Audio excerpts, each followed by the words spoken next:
Hi, welcome to Care Samvaad with me, Mr. Hemant. ఈరోజు నాతో పాటు ఉన్నారు doctor Sanjib Kumar BEHERA. Sir, welcome. So nice to have you, sir.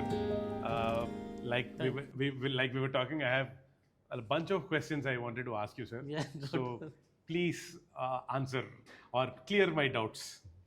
And just what you want to know from I will tell you, sir. I mean, I've made a list of questions with kind of curiosity drill questions that I had. So I'll come back. as a common man. Oh, absolutely common man, sir. Sir, first thing is, I mean, I wanted to know your approach towards the hip disorders. I mean, the common hip pathologies that everybody talk about. What are they? How are they treated? Please tell me something about that. Now, hip disorders are in a two ways. If you think about in a children and in an adult, children's are completely different. The children hip disorder can become a problem in the adult also. Right. But the common hip disorders in the adults are, you say, primary arthritis, which are very, very less common in India, in this region particularly, in those who squat and all those things. And the major disorder in India is injury hip, which leading to the osteoarthritis. Right. And the avascular condition, avascular necrosis, what we call commonly says that hip head is dead and it lead to another arthritis. These are the common conditions are seeing in India. In our setups, means in this part of the world, you can say. But the children hip which damage during the childhood, either because of the dysplasia, which is called in medical term is called dislocation, and in common terms it is called congenital dislocation of hip. And there is another disorder, it is Perthes disease and slip cup, that lead to again osteoarthritis in the elderly people. It is called also a secondary arthritis of the hip. Right. Primary, which is of its own developed in the elderly people, that is the common disorder of the hip. And these hips present with the pains, difficulty in walking, limping, shortening, and all those things, presentations. Oh. Sir, again, when we talk about surgeries, hip replacement surgeries, that this word that we always hear for some years. Yeah. Sir, how has the hip replacement surgeries evolved over the years, sir? The hip replacement surgeries, almost it is now more than 70 years. More than 70 years. It is evolved in the Africa. John Chanley was the first person to do a hip replacement, total hip replacement. These are prior to that, the partial hip replacement for the fractures or anything, it is done, many types of them. For the fractures are different, but replacement surgery is the main first person to do is John Chanley. And it is almost done 75 years earlier. It first started in Africa. That time the hip was different methods, how they are doing. It is a big surgery, lot of blood loss and all those things. Slowly it has evolved. That time only cemented hip. Slowly it is evolved into now we are doing many types of uncemented also, which is easier to do. And now that time also we are doing a bigger surgery. Now we are doing with a very minimal approach. It is called mini invasive hip surgery. Right. And in mini invasive hip surgery, what we say is the incision, the cut size should be less than 10 centimeter. Okay. And there will be less blood loss, less trauma. So rehabilitation in the sense, coming out of the hip surgeries, it's very quick and patient feels comfort. Correct. Less expensive, less stay in hospital. Oh, yes. This is the thing. Sir, in younger patients, we always hear shoulder dislocation. Yeah. Sports or otherwise, whatever. So, what are the mechanisms that you see, sir, to decide between conservative or surgical management? What type of the sports injury you are talking about? It can be anything, sir. I mean, Dislocation or rotator cuff repair. There are two things. Main sports injuries are in the shoulder is dislocation of the shoulder, or there is a muscle mechanism in the shoulder is called rotator cuff. There are 4 muscles which hold the shoulders. Among them, there is a tear in the muscles. This is the common disorders. Suppose it is a muscle tear, rotator cuff tear, we repair it either by the arthroscopy or with the mini incision approach. Those are better. The mini incision approach is definitive approach, and arthroscopic approach where we can see lot but do less. This is that we can see inside a lot. We can see the back side, we can see this front side, we can see inner, deep inner, but we can limited surgery can be done. But in the mini incision, we see less, but we can do more. Correct. That is the thing, concept of these two surgery. But in the shoulder dislocation, there are different shoulder dislocation surgeries are there. Shoulder dislocation commonly happen in the sports person, or in repeated surgery, repeated shoulder dislocation happens. After once it is dislocation, there are chances are very high that is repeated dislocation can happen. So repeated dislocation, it is limiting your work and all those things. So you have to undergo a surgery. These surgeries are different approach. Earlier days, there is a one surgery only. It is called putty plat. It means just how you put a coat, double breasting, you must have heard. Yes. So we are tightening the front part of the muscle. That is the only concept. So it will not come out. But it happened in fewer, and slowly it evolved, many surgeries are evolved.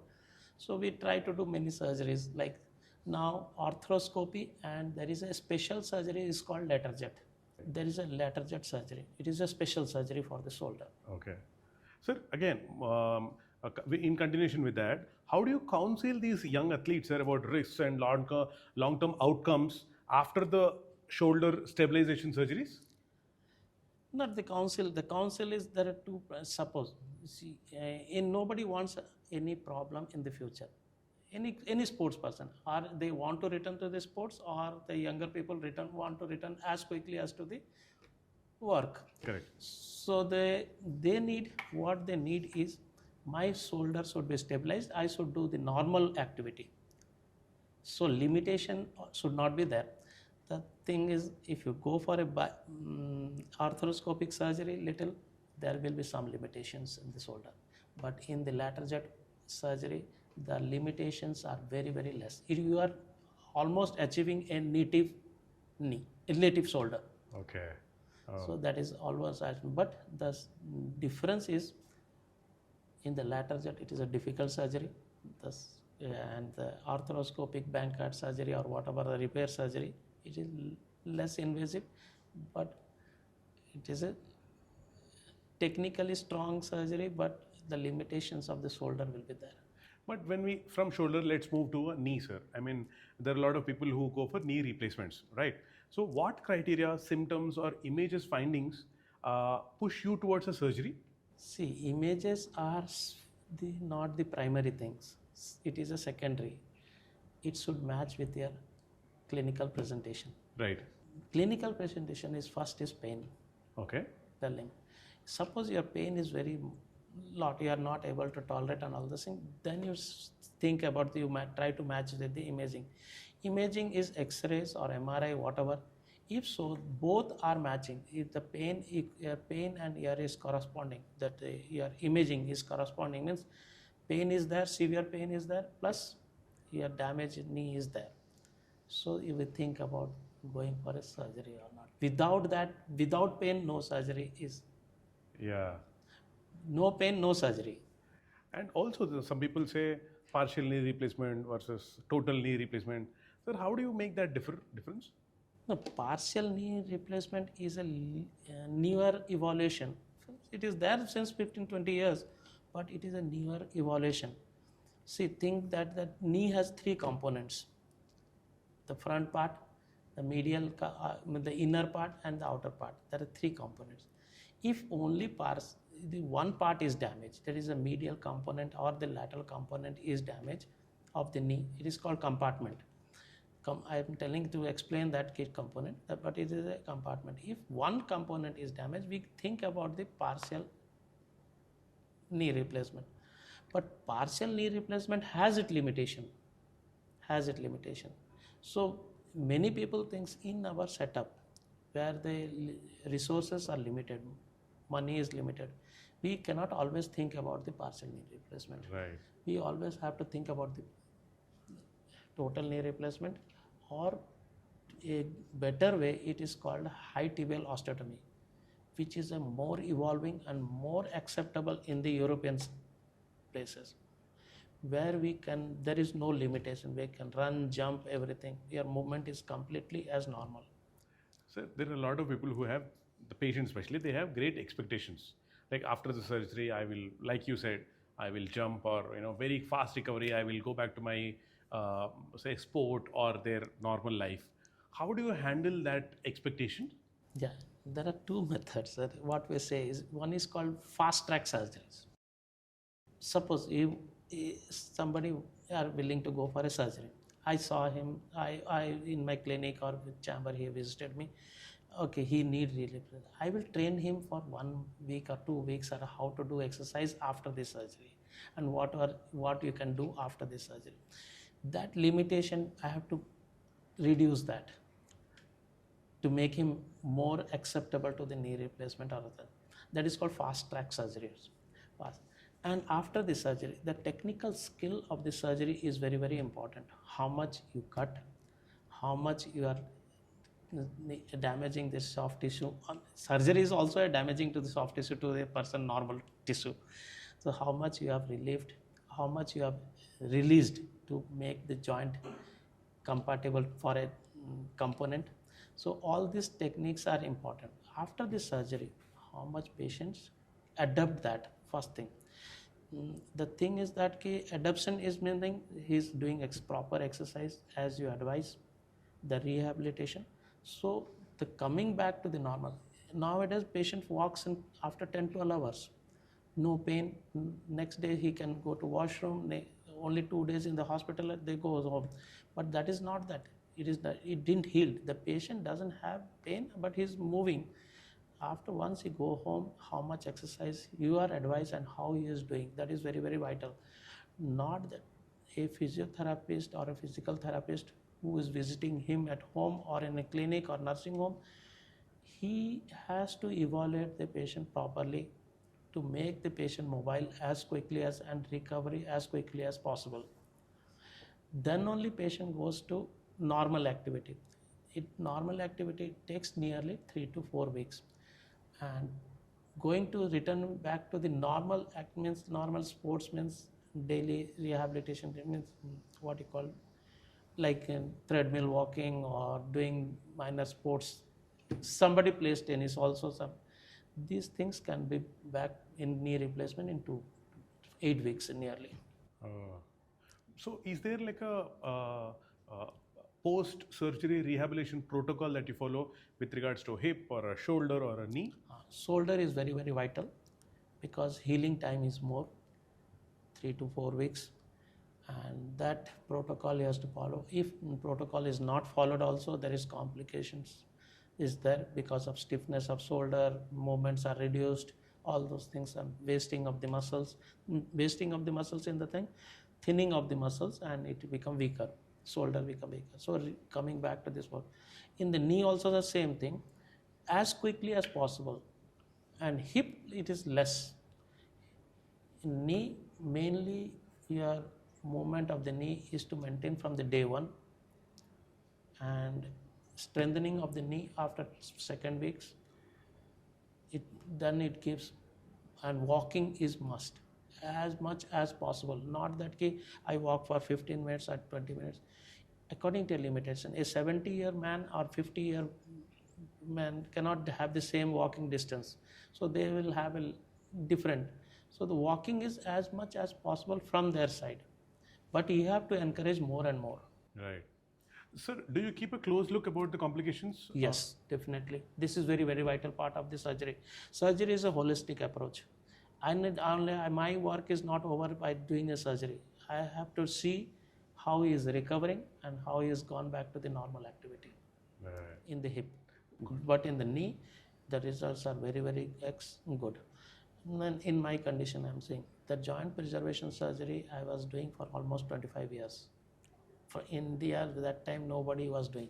Right. I have a very long series of joint preservation surgery in the knee. Very long series. Right. So many people doesn't know that thing, that can give very good result. Okay. Free mobile knee, pain-free knee, and it is a complete near normal knee. Oh. Sir, I mean, in continuation to that, you've been doing it for so many years now. Where do you see the joint surgeries or orthopedic care heading in the next 10 years? Lifespan is increasing. The arthritic form is not decreasing by any methods. It is going high and high. It is going because we have to work and we have to mobile and all those things. Alignment of the hip or knee makes the arthritis, not that disease. It is not that hereditary or anything. It is alignment. It is just like a car tire. If your car tire is alignment is good, so you will not have problem. The wear and tear of the tire. It just like that in the body also. It is wear and tear is because of the alignment only. So the if as the number is increasing, the replacement is increasing. So your method should be better to give a longer survival. What you call survivability of the joint. Right. So earlier with the design of the joint or the knee joints, it is not as it is circular. It is not a semicircular. The frictions are more. So now the designs are coming with a different, where the frictions among the two surfaces are less. So the lasting of the joint is longer. Okay. It's like a bearing. Yeah, I understand. It is called a bearing only. Yeah. So if the frictions is less, so the designs has to be improved. There are many designs are coming, and that companies that designs they are stopping it after some time. But it is not that it is survivability. There are standard joints. There are different joints are there. That's what the thing is, not that you only, and the technique of the surgery is very much important. The surgical skill is very, very high important in this condition. All the joints, even if it come also, surgical skill is important. Sir, what advice would you give to young patients who are considering, say, shoulder stabilization or knee replacement surgeries? What's your advice to them? The meaning is, if you go for a single side, the knee, young patient will not get knee problem, either because of trauma or because of any injury, ligament injury. It is unstable joint or anything. Correct. So their wear and tear will be quicker. So young patient, you also can, if you think you want to give a pain-free knee is damaged, so you have to think about the replacement only. You cannot replace the cartilage. Still now nobody can replace the cartilage. So you have to think in that way. Yeah. And shoulder is different. Shoulder you have to be a shoulder to work for that. Yeah. So you have to stabilize the shoulder, not that you cannot replace the shoulders. Replacement shoulder and stabilization of shoulder is different. Stabilization of shoulder is a stronger shoulder. Replacement shoulder is elderly people where it cannot be done, where the pain is the main factor. That is different. That's a replacement. But younger people, as much as possible, we try to preserve. And where the elderly people, where they cannot preserve the joint, and we cannot relieve him from the medications or conservative method, think about this replacement. Superb. Sir, I have the rapid care round, sir, where you have to answer quickly in one word, sir. Here we go. Hip, shoulder or knee, your favorite joint to operate on? I operate both three of them. I'm very good at hip. To myself, I can very good at hip. No doubt in it. I cannot everywhere in the world. And hip and knee, I do maximum. Unicompartmental or total knee? Your go-to choice? Total knee. Total, okay. Arthroscopic shoulder repair or open repair? Open, mini open. Best age for hip replacement in your view? I have done from age of 16 years. Oh God, okay. One implant or technique you trust the most? Mini open. Sports return after shoulder or knee surgery, early or cautious? Shoulder it is early, and other knee it is very difficult, sometimes cautious. Okay. Coffee or tea before a big surgery? I don't take. Okay. Patient outcome story that still motivates you? There are many patients who comes and tell me कि you are the best. Oh, sir, aap to kamal hai. Okay, and finally, sir, if you weren't an orthopedic surgeon, what would you have been? Ophthalmologist. Really? Sir, I thought you'll not say doctor only. You'll say some sports star or musician. No. Really? I can give eye to many persons. Oh, nice. Great, sir. Great talking to you, sir. Thank you so much, doctor. Thank you.